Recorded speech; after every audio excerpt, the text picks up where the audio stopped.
In the heart of autumn, when the trees were ablaze with fiery colors, Mark decided to take a solitary walk through the dense woods that bordered his small, quiet town. He had always found solace in the tranquility of nature, the rustling leaves, and the distant chirping of birds. But on this eerie day, the woods held a secret that would forever haunt his dreams. As Mark ventured deeper into the forest, the woods seemed to grow darker and more oppressive. The atmosphere grew heavy with an unsettling silence. The wind whispered secrets Mark couldn't decipher, and he quickened his pace, hoping to escape the foreboding sense of dread that had settled upon him. It was then that he stumbled upon the gruesome discovery that would change his life forever.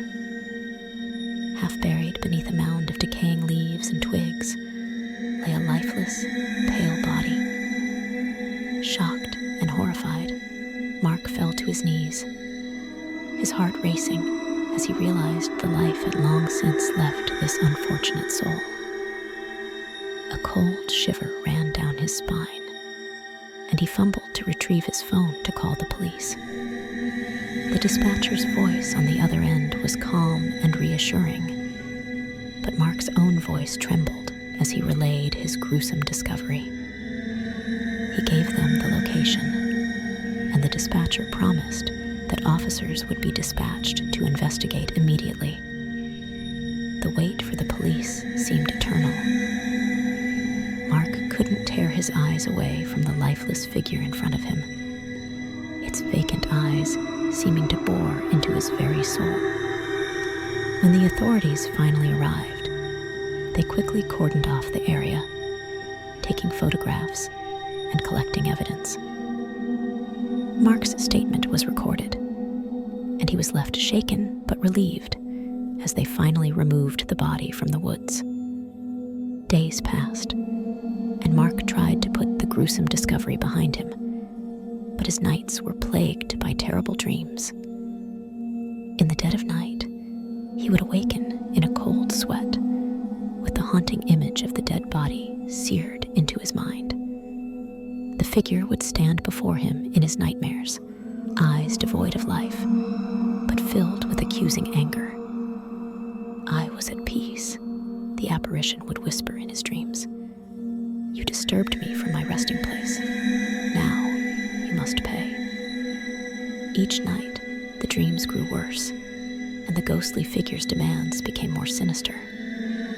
Mark was tormented by visions of self-inflicted harm, and he could feel the ghost's malevolence gnawing at his sanity. Desperate to break free from the relentless torment, Mark sought help from a local psychic, who performed a cleansing ritual in the woods where he had found the body. The ritual seemed to pacify the vengeful spirit temporarily, but Mark could still feel its presence lurking in the shadows of his nightmares. Years passed, and Mark did his best to move on with his life, but the ghostly figure continued to haunt his dreams, a constant reminder of the horrors he had stumbled upon in the woods. Over time, he learned to resist the ghost's malevolent commands, and he found solace in therapy and support groups for those who had experienced trauma. Now, as he shares his story with trembling hands and a haunted gaze, Mark admits that the nightmares have never truly gone away, but he has found the strength to control himself and resist the ghost's sinister urges.